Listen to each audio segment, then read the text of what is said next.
Pemirsa, Rabu 16 September lalu, pengusaha muda sekaligus Wakil Ketua Dewan Pembina Partai Gerindra Sandiaga Uno menyatakan kesiapannya untuk maju dalam pemilihan Gubernur DKI Jakarta 2017. Pernyataan tersebut menambah keragaman calon penantang Gubernur Basuki Cahayapurnama atau Ahok yang hingga kini menyatakan akan kembali maju lewat jalur non-partai. Untuk mengulas siapa saja calon penantang yang seimbang untuk Ahok dalam pemilihan Gubernur DKI 2017, kita akan membahas bersama pengamat politik Gun-Gun Herianto yang berada di Hotel Sahid Jakarta. Anda juga dapat melakukan dialog interaktif selama acara ini berlangsung melalui nomor telepon 021 529 003308 atau di 021 529 000311. Selamat pagi Mas Gun-Gun. Selamat pagi Mbak Lisa. Ya Mas Gun-Gun, akhirnya Bapak Sandiaga Uno akhirnya menyatakan bahwa ia siap untuk menjadi calon gubernur pemilihan Gubernur DKI Jakarta. Menurut Anda sendiri, apakah ini merupakan pernyataan pribadinya atau justru selaku mewakili Wakil Ketua Dewan Pembina Partai Gerindra? Saya kira gini, satu pernyataan politis itu selalu pasti punya konteks, ya kan? Jadi pernyataan kesiapan seorang Sandiaga Uno itu saya membacanya mungkin ini awal dari keseriusan juga dari partai politik untuk mengusung. Karena bagaimanapun kan pola hubungan Sandiaga Uno dengan partai itu saya kira tidak ada masalah. Dan proses seperti ini kan proses yang sangat biasa sebetulnya dalam konteks sebelum deklarasi mungkin secara resmi partai memberi endorsement dan itu pasti juga butuh momentum. Jadi ada dua konteks menurut saya. Pertama adalah konteks pernyataan kesiapan itu akan menjadi sebuah pesan untuk partai. Dan yang kedua nanti tentu terkait dengan stimulasi atau rangsangan untuk kekuatan lain. Karena kalau kita bicara individu seperti misalnya Sandiaga Uno ya, jelang pencalonan itu pastikan juga menjadi pesan juga untuk partai-partai yang ada di DKI yang kemudian itu maksud saya berpengaruh pada skema koalisi nanti. Ya.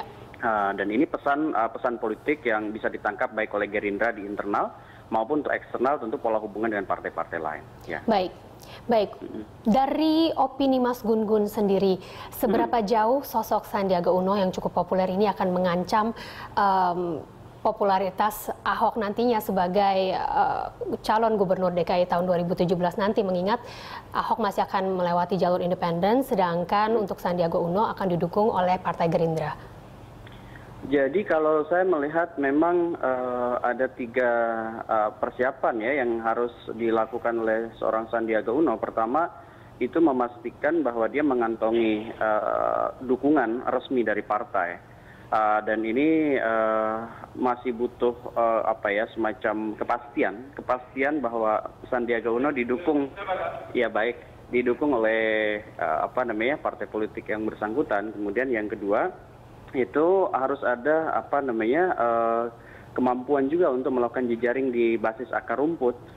Karena kalau mungkin sekarang orang sudah tahu ya Sandiaga Uno sebagai pengusaha, sebagai entrepreneur, tetapi kemudian rekam jejak dalam konteks politik praktis ini masih juga harus diperkuat. Artinya ini ada waktu yang cukup memadai sampai 2017, gimana seorang Sandiaga Uno itu bermetamorfosis dari pengusaha menjadi politisi, dan jejaring di DKI itu menurut saya harus konsolidatif sehingga kemudian dia punya daya tawar di basis konstituen.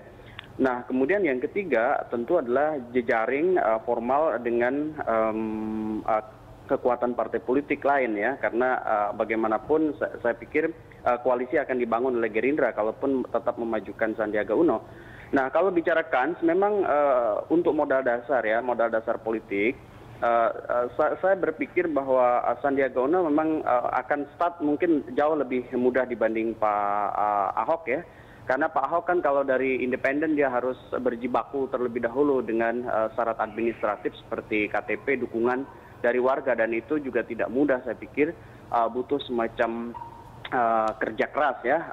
Meskipun tentu Pak Ahok sendiri punya modal politik dalam konteks ini adalah public trust ya, public trust yang masih relatif tinggi ya, dan warga DKI yang terutama kelas menengah terdidik yang ingin perubahan melihat transparansi ya dan clean government yang mencoba dibangun Ahok itu cukup menarik. Meskipun dalam beberapa hal misalnya juga punya titik lemah seperti misalnya gaya komunikasi politik yang kerap kali verbal agresif ya. Ada dua kecenderungan sifat agresi. Pertama kesukaan berdebat dan yang kedua adalah biasanya menyerang ide, nalar, gagasan termasuk juga kadang-kadang kehormatan orang lain. Nah, itu juga mungkin bisa menjadi kelemahan politik ya.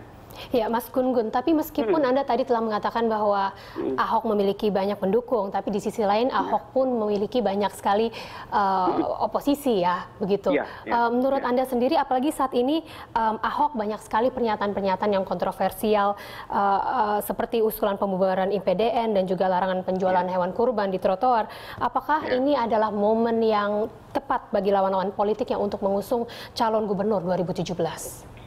Iya, ada plus minus dan kalau kita bicara sisi lemah untuk kemudian melakukan attacking campaign gitu dengan menyerang Ahok ya, salah satunya adalah mengonsolidasikan mereka yang seringkali mungkin dibuat sakit hati oleh Ahok ya.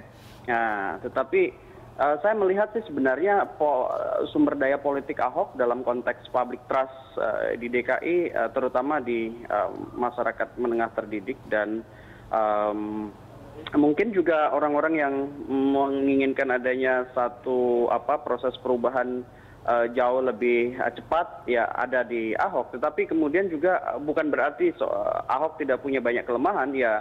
Proses pembangunan dan proses kebijakan yang dia ambil sampai hari ini kan juga banyak mengecewakan juga banyak pihak ya, terutama misalnya dalam konteks pola hubungan politik ya. Maksud saya pola hubungan yang lebih didasari pola komunikasi politiknya.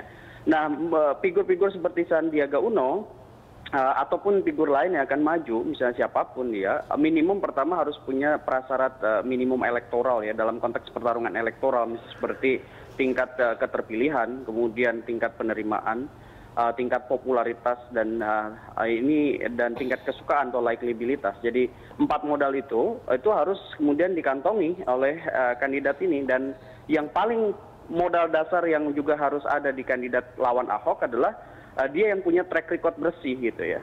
Dan itu bisa menjadi semacam penyeimbang dari brand politik Ahok yang sekarang itu dibaca oleh publik mencoba untuk membangun semacam good governance dan transparansi dalam konteks penyelenggaraan pemerintahan.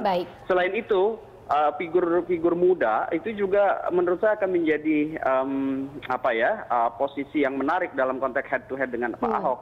Karena kalau misalnya Pak Ahok sekarang kan representasi politisi muda ya, dan kalau lawannya muda tentu itu juga menjadi entry yang seimbang begitu ya. Ya, entry yang menarik ya bagi pertarungan begitu ya. Betul sekali Mas Gun-Gun, seperti kita tahu bahwa banyak sekali nama-nama yang muda seperti Ridwan Kamil, Tantowi Yahya, Diaksa Daud, dan terakhir ini Sandiaga Uno. Memang saat ini apakah ini ciri-ciri pimpinan idaman begitu saat ini?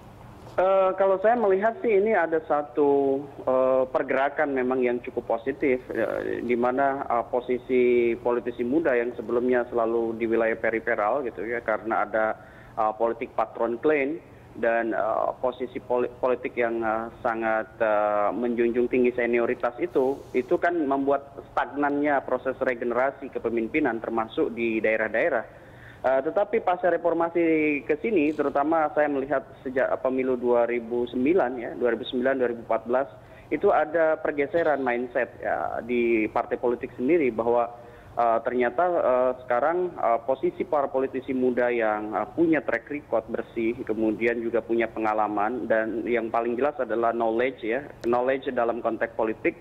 Karena mereka juga rata-rata berbackground aktivis atau kelompok profesional, ini sebenarnya menjadi daya tawar menarik itu bagi partai juga, karena apa? Dalam konteks market konstituen ya, dalam konteks market pemilih, itu ternyata juga cukup mendorong yang disebut dengan orientasi perubahan perilaku memilih dari warga masyarakat. Hanya masalahnya muda aja tidak cukup. Jadi bukan hanya soal usia, tetapi juga rekam jejak yang memadai. Contohnya misalnya dia tidak instan dalam proses dalam proses kandidasinya. Contoh misalnya dia masuk dulu ke partai politik, kemudian di situ ada proses intensitas kerja-kerja politik di partai, baru kemudian step ketiga yang disebut dalam proses distribusi dan alokasi orang ke sejumlah jabatan Baik, Mas termasuk menjadi Gun-Gun kepala Herianto. daerah. Begitu. Ya, saya sudah menangkap poinnya. Terima kasih Mas Gun-Gun Herianto, Sama-sama, Mbak pengamat Lisa. politik telah sorry ya, di sini banyak gangguan soalnya. nggak apa-apa, waktu kita juga kebetulan sudah habis pada pagi hari. Terima kasih sudah bergabung dalam dialog pagi ini. Dan pemirsa, dialog ini sekaligus menutup rangkaian jurnal pagi kali ini. Anda bisa mengirimkan informasi dan saran kepada kami lewat email di news@berita1.tv atau follow kami via Twitter, Facebook, dan YouTube. Atas nama seluruh kerabat kerja yang bertugas, saya Luisa Kusnandar undur diri. Terima kasih, selamat beraktivitas, dan sampai jumpa.